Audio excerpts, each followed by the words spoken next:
বাবা, তুমি তো বলেছিলে পিতৃঋণ কখনো শোধ হয় না। তুমি ২৬ বছর বয়সে আমার পেছনে যত টাকা খরচ করেছো, তুমি কি জানো আমি আগামী ৩ বছরে সে টাকা তোমায় ফিরিয়ে দিতে পারবো? বাবা কিছুটা মুচকে এসে বলল, একটা গল্প শুনবে? ছেলেটা কিছুটা অপস্থিত হয়ে গেল। নিচু সুরে বলল, বলো বাবা, শুনবো।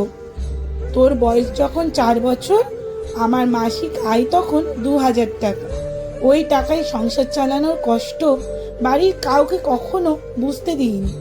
আমি আমার সাধ্যের মধ্যে সব সময় চেষ্টা করেছি তোর মাকে সুখী করতে। তোকে যেবার স্কুলে ভর্তি করলাম, সেবারই প্রথম আমরা দুজন, আমি আর তোর মা, পরিকল্পনা করেছি আমরা তোর পড়ার খরচের বিনিময়ে কি কি ত্যাগ করব। সে বছর তোর মাকে কিছুই দিতে পারিনি আমি। তুই যখন কলেজে উঠলি, আমাদের অবস্থা তখন মোটামুটি ভালো, কিন্তু খুব কষ্ট হয়ে গিয়েছিল যখন তোর মা খুব অসুস্থ হয়ে পড়েছিল।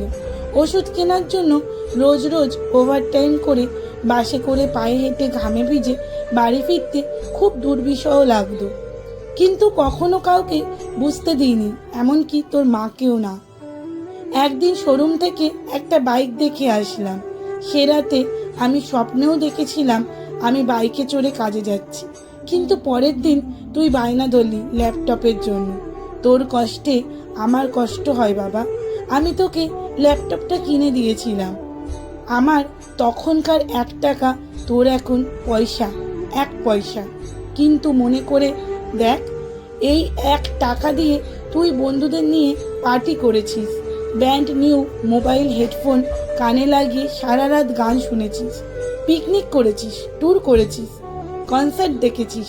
তোর প্রতিটা দিন ছিল স্বপ্নের মতো। আর তোর ১০০ টাকা নিয়ে আমি এখন সুগার মাপাই। জানিস, আমার মাছ খাওয়া নিষেধ, মাংস খাওয়া নিষেধ। কি রে, কি করে এত টাকা খরচ করি বল? তোর টাকা নিয়ে তাই আমি কল্পনায় হাট বসাই। সে হাটে আমি বাইকে চালিয়ে সারা শহর ঘুরে বেড়াই, বন্ধুদের নিয়ে সিনেমা দেখতে যাই, তোর মায়ের হাত ধরে তাঁত মেলায় ঘুরে বেড়াই। বাবারা নাকি খারুশ টাইপের হয়, আমিও আমার বাবাকে তাই ভাবতাম। পুরুষ থেকে পিতা হতে আমার কোনো কষ্ট হয়নি, সব কষ্ট তোর মা সহ্য করেছে। কিন্তু বিশ্বাস কর, পিতা থেকে দায়িত্বশীল পিতা হওয়ার জন্য কষ্ট একজন পিতাই বোঝে। যুগে যুগে সর্বস্থানে মাতৃবন্দনা হলেও পিতা বন্দনা কোথাও দেখেছিস? পিতা বন্দনা আমি আশাও করি না। সন্তানের প্রতি ভালোবাসা কোনো পিতা হয়তো প্রকাশ করতে পারে না, তবে কোনো পিতা কখনোই সন্তানের প্রতি দায়িত্ব পালনে বিচ্যুত হয় না। আমি তোর পিছনে আমার যে কষ্টার্জিত ব্যয় করেছি অর্থ, তা হয়তো তুই ৩ বছরে শোধ করে দিতে পারবি, কিন্তু যৌবনে দেখা আমার স্বপ্নগুলো, সেই স্বপ্নের কাঠামোতে দাঁড়িয়ে তুই আজ তোর ঋণ শোধের কথা বলছিস। সেই স্বপ্নগুলো কি আর কোনোদিন বাস্তব রূপ পাবে? আর যদি বলিস বাবা, আমি তোমার টাকা না, তোমার ভালোবাসা তোমায় ফিরিয়ে দেব, তাহলে বলবো বাবাদের ভালোবাসা কখনো ফিরিয়ে দেওয়া যায় না। তোকে একটা প্রশ্ন করি, ধর তুই, আমি আর তোর খোকা ৩ জন এক নৌকায় বসে আছি। হঠাৎ নৌকাটা ডুবতে শুরু করলো। যে কোনো একজনকে বাঁচাতে পারবি তুই, কাকে বাঁচাবি? ছেলেটা হাজার চেষ্টা করো এক চুল ঠোঁট নাড়াতে নাড়াতে পারছে না। উত্তর দিতে হবে না, ছেলেরা বাবা হয়, বাবা কখনো ছেলে হতে পারে না। পৃথিবীতে সবচেয়ে ভারী জিনিস কি জানিস? পিতার কাঁধে পুত্রের লাশ।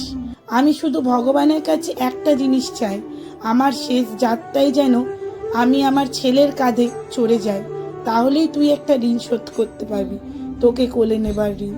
লেখা সংগৃহীত, পাঠে অঞ্জলি ঘোষ। লেখাটি কেমন লাগলো অবশ্যই কমেন্ট করে জানাতে কিন্তু একদমই ভুলবেন না। আর যদি ভালো লেগে থাকে তাহলে একটি ছোট্ট লাইক ও শেয়ার করার অনুরোধ রইল আপনাদের কাছে। আর হ্যাঁ, ভিডিওটি কে কোথা থেকে দেখছেন সেটাও কিন্তু কমেন্ট করে জানাতে একদমই ভুলবেন না। আপনাদের একটা কমেন্ট আমাকে ভিডিও পাঠ করতে অনেক বেশি উৎসাহিত করে। আর ফলো করে দেবেন। ধন্যবাদ।